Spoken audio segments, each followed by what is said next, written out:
চলতি 2024-25 অর্থবছরের প্রথম 7 মাসে মোট $15.16 বিলিয়ন রেমিটেন্স বা প্রবাসী আয় দেশে এসেছে।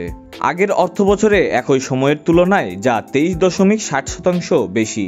অন্তর্বর্তী সরকারের প্রধান উপদেষ্টা অধ্যাপক ডক্টর মোহাম্মদ ইউনূসের কাছে অর্থ মন্ত্রণালয়ের উপস্থাপন করা পরিসংখ্যানে এ তথ্য পাওয়া গেছে।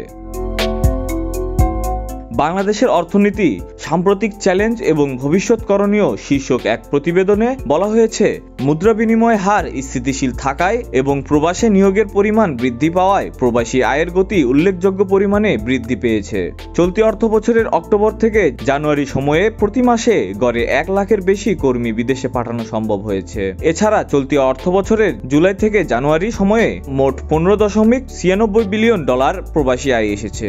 আগের অর্থবছরের একই সময়ের তুলনায় যা 23.60% বেশি। চলতি অর্থবছরের সেপ্টেম্বর মাসে গ্রোস বৈদেশিক মুদ্রার রিজার্ভ ছিল $24.86 বিলিয়ন। জানুয়ারি মাসে যা বৃদ্ধি পেয়ে $25.32 বিলিয়ন দাঁড়িয়েছে বলে প্রতিবেদনে উল্লেখ করা হয়।